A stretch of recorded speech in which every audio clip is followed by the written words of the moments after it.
আমাকে আপনার অ্যাসিস্ট্যান্ট হিসেবে রাখুন। কোনো মাইনে দিতে হবে না, শুধু থাকতে দিলেই চলবে।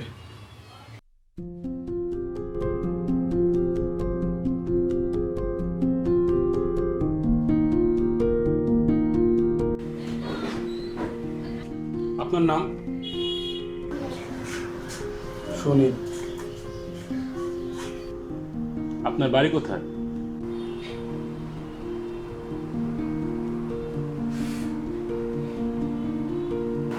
আমার তো বাড়ি নাই। তো আপনি থাকেন কোথায়? যেখানে সেখানে। এখন কোথায় আছেন? এই তো আপনার অফিসে। কাল রাতে কোথায় ছিলেন? আর আপনার খাবার জুটে কিভাবে? স্টেশনে ছিলাম। স্টেশনে একটা কামলার দল ঘুমিয়েছিল, তারা আমাকে অভুক্ত রাখে।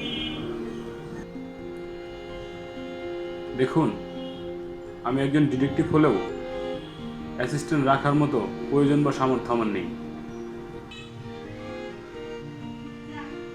আমি তো আপনার থেকে কোনো মাইনে নিচ্ছি না। আপনার পরিবার নেই? আছে, সবাই আছে। তাহলে আপনি পরিবারের সাথে থাকেন না কেন?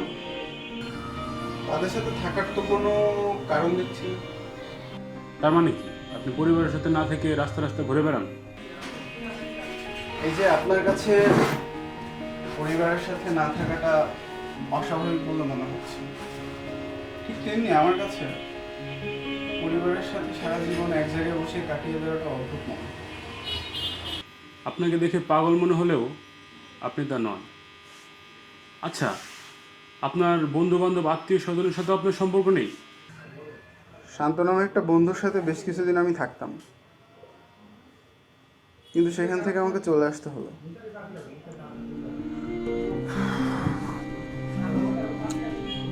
গল্পটা একটু বড়, তাই সেটা আপনাকে পরে বলবো।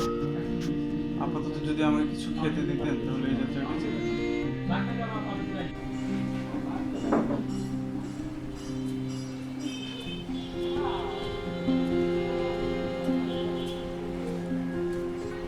কিছু খেয়ে নেবেন। আর আমি 2 ঘন্টার জন্য বাইরে যাচ্ছি।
ভাইয়া, আমাকে বাঁচান প্লিজ।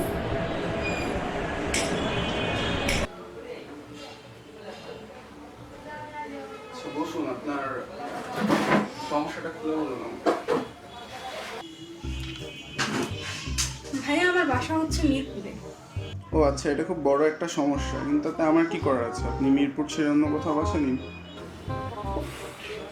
মিরপুর বাসা এটা সমস্যা না, সমস্যা হচ্ছে আমাদের জয়েন্ট ফ্যামিলি। দেখুন, আমাদের দেশে বহু জয়েন্ট ফ্যামিলি আছে, তার জন্য সবাই যদি প্রাইভেট ডিটেকটিভের কাছে আসতে শুরু করে তাহলে তো বিপদ। আপনারা নিজেরা বসে আলোচনা করে সমস্যাটা সমাধান করে ফেলুন। আশ্চর্য মানুষ তো ভাই আপনি। আমি কখন বললাম এটা আমার সমস্যা? কথা তো শেষ করতে দেবেন প্লিজ। আচ্ছা সরি, আপনি বলুন। আমাদের জয়েন্ট ফ্যামিলি, বাসায় আমরা 6 জন থাকি, আর আমাদের বাসা 5th ফ্লোরে। তো সেক্ষেত্রে লিফট ব্যবহার করেন। ডিটেকটিভের কাছে আসার কি দরকার? 5th ফ্লোরের বাসাটা সমস্যা হলো খুব বড় কিছু নয় যে আপনি এটা নিয়ে আমার কাছে চলে আসবেন।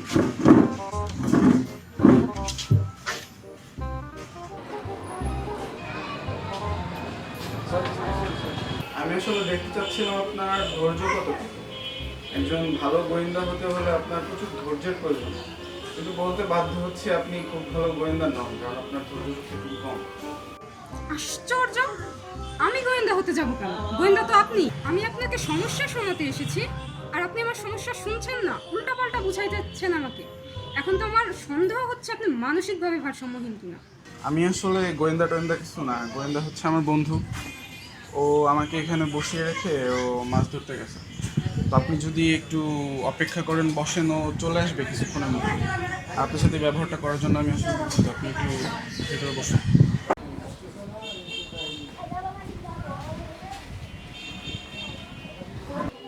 মাছ ধরতে গেছে মানে? আমার বন্ধু গোয়েন্দাগিরির পাশাপাশি শখ হিসেবে ওর খালার বাসার অ্যাকুরিয়াম থেকে মাছ ধরে। আচ্ছা, আপনার বন্ধু কি পাগল? না, ও গোয়েন্দা। আচ্ছা, আপনার বন্ধু কখন আসবে? একটু ফোন করে দেখবেন। আমি তা নাহলে পরে আসবো। তার সাথে আমার কথা হয়েছে, সে প্রায় চলে এসেছে। অফিসটা কোন দিকে ঠিক চিনতে পারছে না, তো আপনি বসুন, আমি গিয়ে তাকে নিয়ে আসি। আপনার ফ্রেন্ড তার নিজের অফিস নিজেই চিনতে পারছে না? না, এর আগে কখনো আসেনি, তো আজকে প্রথম আসছে। আপনি এখানে বসুন, আমি গিয়ে তাকে নিয়ে আসছি। আপনি কোথাও যাবেন না, আমার বেশিক্ষণ সময় লাগবে না।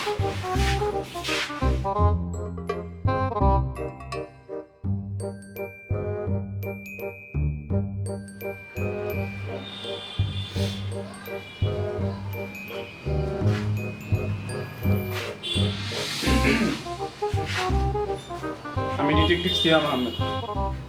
আমার ফ্রেন্ড আপনার কথা বললো। আমার বন্ধু আমাকে আপনার কথা বললো। ও একটু পাগল টাইপের, ওর কথা কিছু মনে করবেন না। আপনার সমস্যাটা আমাকে খুলে বলুন। আপনি আবার এসে এসব কি বলছেন? আপনি আপনার বন্ধু। জি না, আমরা আসলে যমজ বন্ধু, তাই আমাদের চেহারাটা এক। সেক্ষেত্রে আপনারা ভাই হবেন, বন্ধু না, তাই না?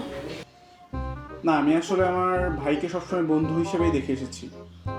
আমরা একই বাবার পেটের সন্তান হবার পরেও কখনো ভাই হিসেবে দেখিনি, তাকে বন্ধু হিসেবেই দেখে এসেছি সবসময়। বাবার পেটের সন্তান? জি, আমরা আমাদের মাকে সবসময় বাবা হিসেবেই দেখে এসেছি, আর বাবাকে খালু, দাদাকে ছোট ফুপু, বোনেরা সব চাচাতো ভাই। বলতে পারেন আমাদের ফ্যামিলির এটাই নিয়ম। দেখুন মিস্টার সিয়াম আহমেদ, আমার ভুল হয়েছে আপনার কাছে আসা, মাফ করে দিবেন। আমি আর জীবনে কোনো প্রাইভেট ডিটেকটিভের কাছে আসবো না। আসছি। আমাকে আর বিরক্ত করবেন না। আপনার জন্য একটা পরামর্শ থাকবে, গোয়েন্দাগিরি বাদ দিয়ে একটা ভালো মানসিক ডাক্তারের সাথে যোগাযোগ করুন।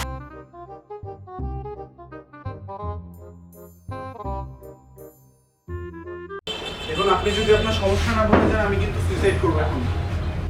আপনি আমার সাথে এরকম কেন করছেন? আমি আপনার কি ক্ষতি করেছি? প্লিজ আমাকে মাফ করে দিন। আপনি আপনার সমস্যা বলবেন, আমি সমাধান দিব, তারপরে আপনি যাবেন এখান থেকে। আচ্ছা ঠিক আছে, বলছি। আচ্ছা একদম শুরু থেকে বলি। আমার নাম মারিয়া। ও, এইটা আপনার সমস্যা? তো আগে বলবেন না। এটা কোনো সমস্যা হলো, নাম চেঞ্জ করে ফেলুন। আচ্ছা ঠিক আছে, আমি আপনার নাম চেঞ্জ করে দিচ্ছি। আপনার নাম আজকে থেকে অরিন। আজকে থেকে আপনার নাম অরিন। হ্যাঁ, এটাই আমার সমস্যা ছিল, আপনি সমাধান করে দিলেন। Thank you so much. আপনার এই ঋণ আমি কখনোই শোধ করতে পারবো না। এখন থেকে আমার নাম অরিন। এই নিন আপনার অফিসের টাকা।